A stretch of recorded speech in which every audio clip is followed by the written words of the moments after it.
Hello everyone, this is G and I'm back with another video.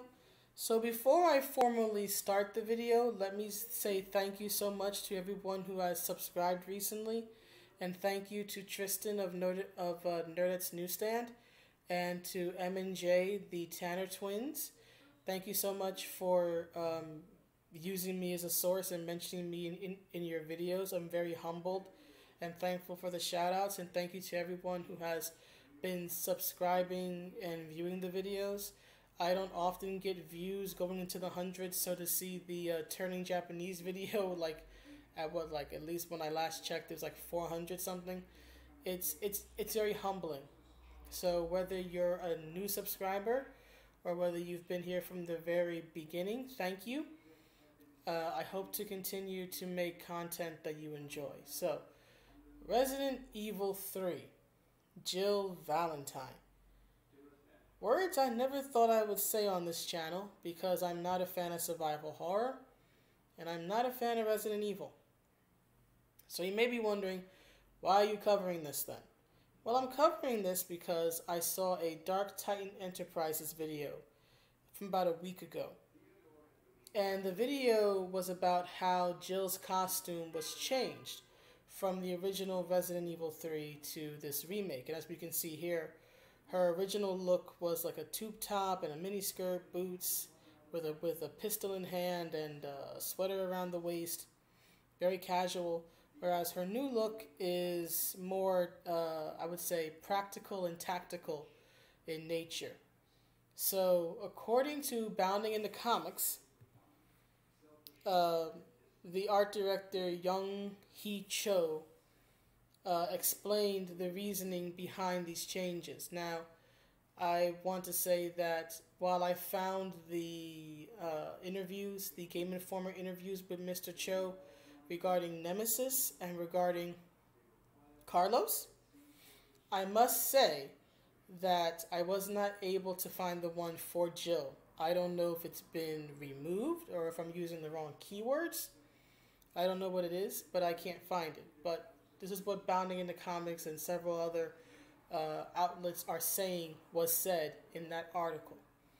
So this in particular comes from Bounding Into Comics, and it says, in a recent interview, Resident Evil 3 remake art director Young Hee Cho commented on Jill Valentine's updated look, stating that the character's previous sex appeal was shelved in favor of practicality. Speaking with Game Informer for the cover story of their latest issue, Cho said that the sex appeal of the original Jill's design was not the right direction, and that her new design reflected a certain level of practicality. There was a lot of discussion internally about that direction. The original design of Jill Valentine was clearly going for sex appeal, but that was not the right direction. This is a very strong character, and it is a character that's going through a lot of adversity. So we wanted to home in on that and make sure that there's a certain level of believability in what she's wearing, a certain level of practicality. Excuse me. Now I want to be clear. I think that Mr. Cho is well intended. I don't think this is like Steve Baran at NetherRealm Studios just playing lip service, or rather say paying lip service to the idea of respectable female costumes. I read the articles about Nemesis and about Carlos, and I believe Mr. Cho definitely understands the visual narrative aspect of character design. So I don't think he meant anything ill-intended, but I do have some qualms about this change, and less about the change and more about the reasons behind it. Let's go back and look at the original design and the new one. Here's the thing. When you change a character's look this drastically, because this isn't simply just a more modest take on Jill's original outfit. It's not like they just lengthened the skirt or made the shirt look looser or something. This is a completely different look. And when you change her look, you change her story. Right? In the original RE3, to my understanding, the reason why Jill is dressed like she is, with the tube top and the mini skirt, is because she was on a date. She was on a date and she was caught unawares when the zombie apocalypse happened. Whereas this version of Jill is much more prepared. It's an entirely different narrative. And I'm not sure that was necessary.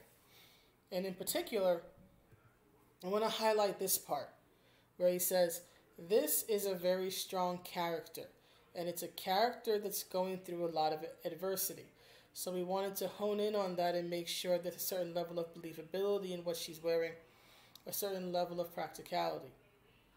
Here's my issue with that. While I think he is well intended, my issue with that is that reasoning works if you have a new character you're introducing, someone who's an unknown.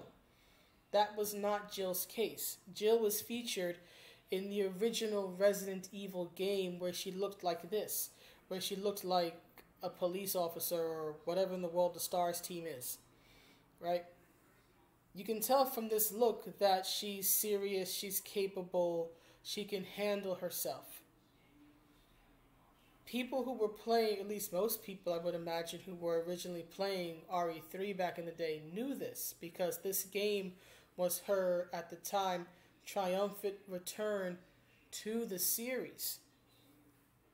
She wasn't a new character. She wasn't, say, like Carlos, who at this point is brand new. No one knows who he is or what he's about, so it makes sense, given that he's supposed to be a member of Umbrella and a heavy arms specialist or whatever, to make him look strong and capable. And while I'm not against Jill looking strong and capable, it was not necessarily needed here because of the fact that she had already been in the original game. People knew, at least most people who were playing that game then and now, knew what to expect from her. Just because she was dressed in a tube top and a short skirt for a date didn't mean that she was a pushover. Giving this guy this look makes sense. It fits the role that he's in at the time in the game, and it fits his character. Any changes made should always be to benefit the character and their role in the story at that particular time. Now, having him look strong and capable is perfectly fine. He's a new character. You want to have him make a first impression. You didn't necessarily need that same approach with Jill when you already did it 2 games earlier. So there's that. Another thing that Mr. Cho unfortunately runs into is this idea that a woman is only capable if she looks the part or she looks a certain way. And I'm not saying men don't run into this, but women do run into it also. And here's the thing. A woman's skill does not die or diminish just because her look changes. Risa Hawkeye is a deadly sniper whether she's in uniform or out of uniform. Lacey Evans was a Marine. She was military police. Special reactions team, I think, if I remember correctly. In other words, hardened Marine, hardened military woman. Doesn't matter whether she looks like this or like this. This never goes away. All the skills she developed in this time in her life, in this role as a Marine, does not suddenly go away, nor does any of those years spent suddenly go away, just because she now dresses like this because she works for World Wrestling Entertainment as a pro wrestler. Whether she's glammed up or whether she looks like she's about to blow something up, she's still the same person. She's still the same capable woman, regardless of what she looks like, as she herself will tell you. So, in closing, while I think Mr. Cho meant well, I think that this change made was unnecessary. Now, to be fair, Capcom is providing this costume, the original costume, or at least an updated version of it, as a pre-order.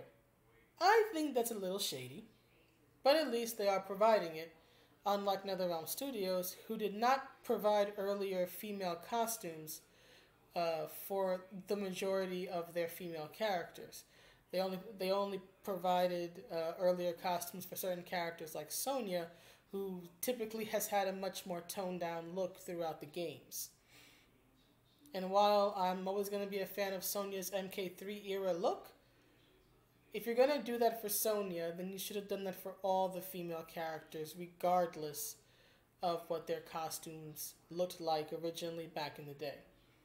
But that's just me. And I probably shouldn't end a Resident Evil video with a Mortal Kombat rant, but I'm still salty about that. But anyhow, that's the video. Please let me know what you think, and I will see you all in the next one. Have a good day, everybody. Bye.